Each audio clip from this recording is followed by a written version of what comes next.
สุรสงครามเขาลั่นวัดออกมาแล้วพรุ่งนี้ตะวัดตะหัวเขาจะตัดคอมันแม่มองไม่เห็นใครลูกพี่ขอร้องเขาไปทั่วไม่มีใครช่วยเลยเหลือเพียงแต่เจ้าเท่านั้นที่พึ่งสุดท้ายของแม่ณพื้นแผ่นดินแห่งนี้ใต้ร่มเสวตฉัตรของเสด็จพี่จักรพงศ์ภูวนัยข้ามันเป็นแต่เพียงผู้น้อยคงไม่มีปากมีเสียงจะไปเปลี่ยนกฎมนเทียนบานได้ขอเพียงท่านแม่ทรงทำใจว่าเจ้าแก้วมันเลือกทางเดินของมันแล้วฟังแม่นะลูกมันยังพอจะมีหนทางเจ้าแก้วแบบมันคิดทำลายองค์ชายแม้องค์ชายเป็นเจ้าคุณองค์ชายเป็นผู้ว่าองค์ชายแบบไม่ติดใจที่จะเอาความไม่ขอที่จะเอาผิดมันโทษหนักก็จะกลายเป็นเบาถึงฉันจะพูดไปมันก็คงจะไร้ประโยชน์บัดนี้คำสั่งได้ออกมาแล้วสุราสงครามต้องเป็นคนฆ่าเจ้าแก้วข้าคงเปลี่ยนอะไรไม่ได้แล้วท่านแม่ทำใจกลับบ้านไปเถอะแก้วมันกำลังจะตายอีกแค่ไม่กี่ชั่วโมงเนี่ยลูกจะให้แม่กลับไปลูกคิดว่าแม่จะทำใจได้หรอที่จะไม่คิดไม่รับรู้อะไรเลยมันเปรียบเสมือนแก้วตาดวงใจของแม่รักมันมากที่สุดที่กว่าลูกคนอื่นใดข้าพเจ้าก็รักแม่เช่นกันแต่ถ้าไม่คงทำใจว่าใครก็ช่วยไม่ได้อีกต่อไปแล้วชีวิตของคนที่เป็นแม่ต้องมานั่งดูเขาหามจบลูกชายขึ้นมาหัวใจของแม่คงจะแตกสลายแม่บอกคนนี้คงจะขาดใจตายในก่อนที่จะเผาศพลูกแม่อย่าพูดแบบนั้นสิมันจะเป็นแบบนั้นได้อย่างไรคนอยู่สิต้องเข้มแข็งคนจากไปมันก็แล้วตัวเองแต่กลับท่านแม่ทำใจเถิดนะอย่าได้ร้องไห้อีกต่อไปเลยใจไม่ได้จริงๆแม่มีหวังแค่เพียงองค์ชายเท่านั้นเราอยู่ด้วยกันมาตั้งแต่ลูกแต่เล็กแต่น้อยแม่ไม่เคยร้องขออะไรลูกเลยแม้แต่สักครั้งเดียวสิ่งที่แม่เสียสละปลูกฝังเลี้ยงดูเจ้ามันแต่คลอดออกมา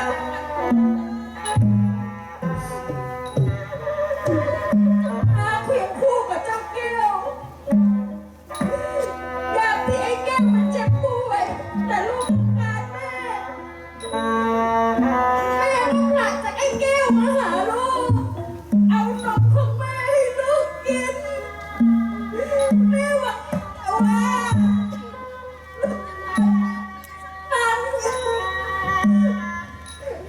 ต่อให้ท่านแม่ร้องไห้เป็นสายเลือดข้าพเจ้ายังยืนยันคำเดิมว่าเขาช่วยอะไรไม่ได้แล้วจริงๆลูกพูดแต่ว่าช่วยอะไรแม่ไม่ได้ไงลูกบอกว่าลูกรักแม่เธอถูกแม่รักแม่ผู้นี้ให้กำเนิดแต่ลูกมันเห็นแม่น้องผู้นี้นะร้องไห้เสียใจจนแทบจะขาดใจได้ต่อหน้าต่อตาลูกทำเหมือนลูกไม่แยแสลูกไม่แคร์ความรู้สึกของแม่เลยๆโอ้ท่านแม่เสียแรงที่แม่เนี่ยเลี้ยงดูอุ้มชูเจ้ามาตั้งแต่เล็กแม่เสียใจเหลือเกินถ้าหากว่าความดีของแม่มันไม่ชนะใจลูกช่วยแม่ไม่ได้ก็ไม่เป็นไรแม่จะไม่หวังอะไรในตัวลูกเองความรักของเราระหว่างแม่ลูกให้มันสิ้นสุดในที่นี้ต่อไปนี้องค์ชายไม่ต้องมาถือแม่และอย่าเรียกแม่น้องคนนี้ว่าแม่ต่อไป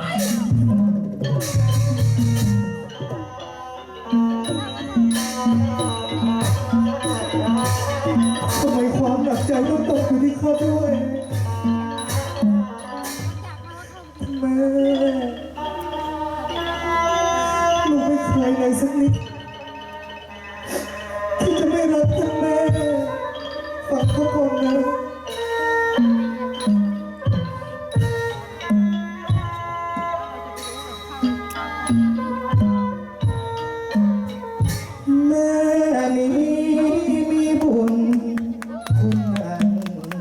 ลวงแม่เฝ้าห่วงลู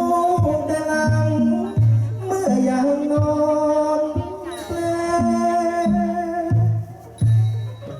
แม่เราเฝ้าและกล่อมลูกน้อยนอนเปลไม่ห่างกันเหไปจนไกลแต่แล้วจนโตโอ้แม่ถนอมแม่เคยโอ้ย่อมเกิดจากรักลูกปักดวงใจ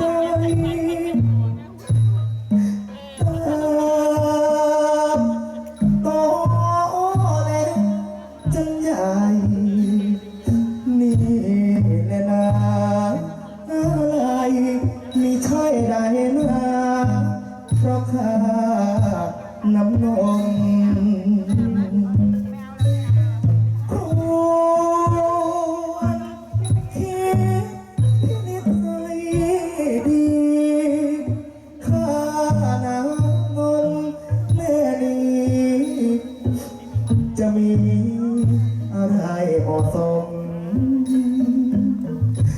โอ้แม่จ๋าลูกคิดถึงข้าน้ำนมเลือดในอกผสมกันเป็นน้ำนมให้ลูกดื่มกินข้าน้ำนมควรชวนให้ลูกฟัง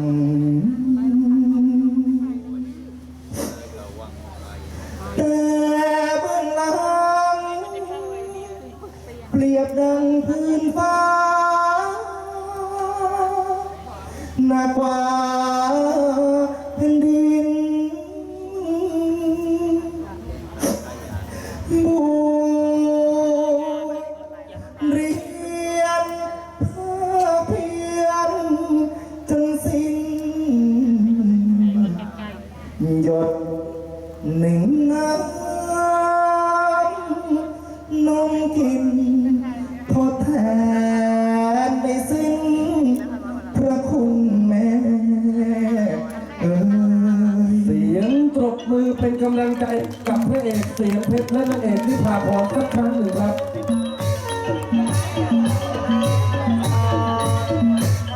จะเป็นยังไงลูกจะช่วยแม่จะร้องไห้จะดีใจลูกจะช่วยแม่